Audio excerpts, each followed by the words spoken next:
Welcome to TheoTrade. It's Don Kaufman here, July 29th, 2026. 20 minutes after the cash close here on this Wednesday afternoon. Huge amount to talk about here on this TheoTrade evening update. Let's get right into it. Start with the obvious. The S&Ps, they're getting hammered, down about 130 handles.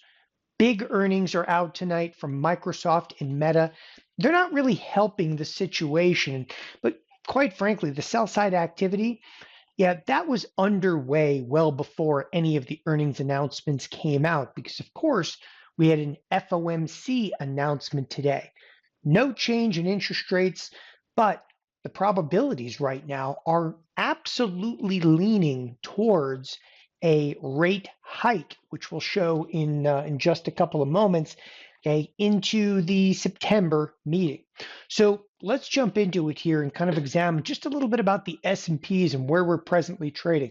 Look, push aside for just 1 second that the S&Ps are down, 1.7%. One of the things I was talking about in the weekend update was this huge asymmetry that kind of existed in the marketplace. And you're seeing that kind of play out. And I continually pull this particular chart, and that is, I'm going to highlight it for you. It's a 180-day 4-hour. And all I'm trying to do here is just kind of zoom in to the most recent range that we've actually been in. And that range, okay, not all that substantial in terms of price action. It's about 300-point range, anywhere from 73.50 to the very downside of it to about 76.50 to the upside of it. Briefly we broke to the upside of that particular range. But one of the levels that we specifically discussed in the weekend update was 73.50. We breached it, albeit very mildly, in today's trading session. In fact, the truth is you didn't really even do it in the trading session. You kind of do it in the after hours here where we're still sinking a little bit. But we're at an absolutely marquee level. But the S&Ps aren't really kind of leading the bus right now. At least at this point in the game, you have to look over at the Nasdaq futures. And the Nasdaq futures, it is absolutely at this point a precipitous decline in Nasdaq. We are way off highs. And I'll tell you what, I prefer to use the QQQ to do this, and I'm going to zoom in. I just want to show you, okay, where we are from an all-time high to present in terms of sell-side activity. So a lot of people like to define, what a correction might be, something along those lines. If you take a look to where we closed today, we are officially in corrective territory in the Nasdaq. Nasdaq is now off by 11% for the most recent highs, right? So it's corrective territory. So don't get crazy. Look, this happens in markets. Pretty substantial pullback in Nasdaq. What has not transpired yet? So you saw some sell side activity in the S&Ps, and the S&Ps though are still, they're still kind of hanging on by a thread, if you will. That was actually exactly what I was talking about on the weekend update. Still kind of hanging on by a thread. That, again, 73.50 level is just right there. So I wouldn't say that the S&Ps have necessarily breached through that. Moreover, if you take a look at the advanced decline line, and I've been very, very critical of this, in no way, shape, or form are we seeing like a full court press in terms of sell side activity. And what I mean by that is nobody's coming in and pummeling 100 stocks. We are, in fact, still seeing rotations. And in my opinion, as long as you're seeing rotations, the volatility, okay, it's not over. It's not even really getting started until you start to see higher degrees of correlation. And that is, I think, the big cautious tale, okay, of what you're seeing inside of the tape today. You're seeing a marketplace that's down almost 2%. That is, the S&Ps are down almost 2%. The Dow got hit along with it today. In fact, the Dow got hit hard, over 2.3%. The Russell's down 2%. And yet, we're still not correlated. Still not correlated. We're not home yet. And it has a lot to do with energy stocks, of course. Like, I'm not going to dispute that. Of course, it's energy, right? It's geopolitical risk out there. But then you start to look at stuff like, no, come on. We're still rotating like towards Netflix, towards Walmart, okay?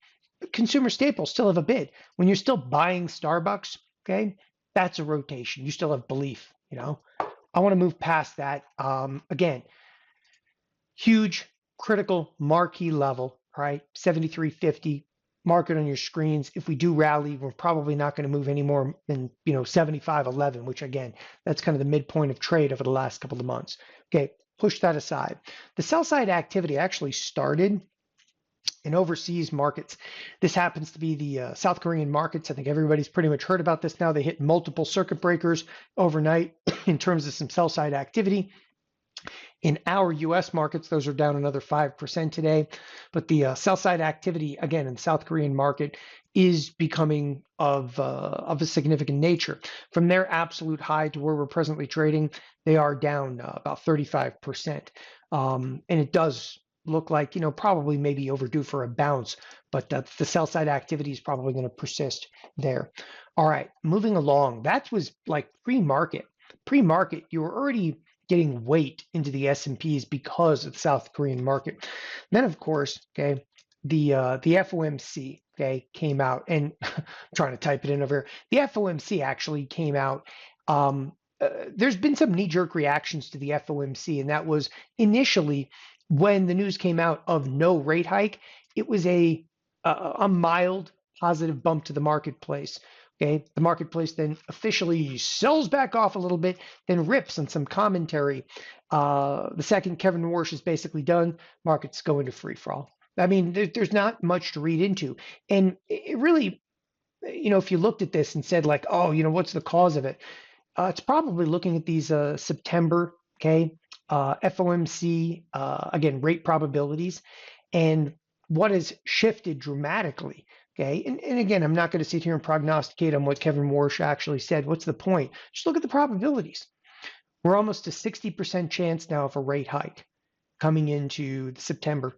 I mean, this is the longest gap, though, between meetings. So, here we are, July 29th. We don't get to hear from the Fed again till September 16th. They have Jackson Hole, though, but there's a 60% chance right now. And I got to be honest with you, the markets just didn't like it and sold off.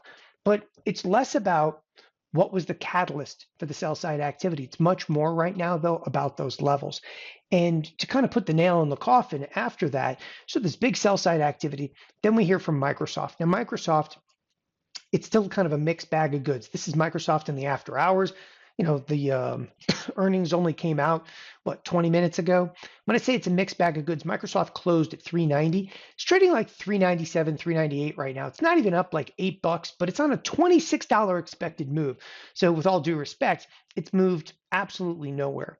It's a big nothing burger. And of course, their conference call is probably going to change that. If you cruise over to Meta, Meta's a different story. They missed. Okay, so there's top line revenue, bottom line revenue. Like, look, there was misses in here, and the miss in the earnings was not necessarily taken well. It's a $50 expected move, stock moving in and around that level. But again, with all due respect, you're going to hear from Zuck in a few minutes on a conference call to really change the way that the marketplace feels about that.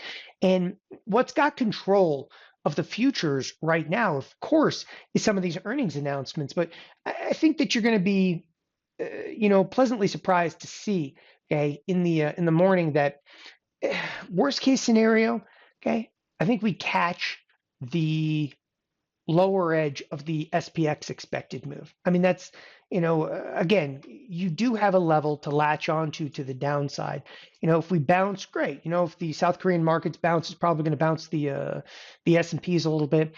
But again, before you get a little freaked out, if the S&Ps continue to sell off in the overnight session, okay, expect them to sell off into the neighborhood here. And again, this is SPX, but expect them to sell off into the neighborhood here of somewhere around like 72.70, we'll call it. 72.70 would be very, very reasonable. Now, putting that into, okay, S&P futures terms, really close to that. Okay, so 72. Again, you can see the SPX closed at 73.16. Right now, we're actually trading 73.26 inside of the S&P futures. Okay, so in and around, okay, this 72.70, and that again pertains to the SPX. That's the lower edge of the expected move. So The reason I'm throwing that out there is you have a place that you can kind of latch onto in the overnight trade. And I do believe if we have some sell side activity, we'll reverberate right back into this levels by the time the cash open comes. And I want everybody to know that right now. Now, okay, there is one other kind of disconcerting area. If the sell side activity continues, okay, the volatility futures, they're getting relatively close to going into backwardation. We are approximately 20 cents away from a backwardation. That would actually change the way I feel about this marketplace substantially. Look, at this point, don't get crazy. We've had some sell side activity. Relax, okay? This crap happens. People think like it can never sell off. It will never sell off. It's starting to sell off a little bit, like it is what it is. But if the volatility futures go into a backwardation, that is August vol future right here, starts to eclipse the September volatility future in terms of price action, then it's on. Then it would be, all hands on deck. There already is one indication of that starting to occur, and that's inside of the VVIX. This is the volatility of the VIX itself is up basically to the 110 region. We actually call it the VAMA zone. And that's an extreme reading. There's no question about it. That's an extreme reading. To get confirmation the volatility futures inverting, okay, would be at that point, okay, very disconcerting for the future of these S&Ps. Last but definitely not least, let's cruise to the SPX again. As I was saying moments ago, you have a level you can latch on. This is the lower edge of the expected move inside of the SPX. Okay, but also just be, aware there is big league volatility, okay, being shown in the S&Ps in the next 2 days between now and Thursday, right? Obviously Thursday. Look, this is just tomorrow's trading session. We have approximately a $71 expected move.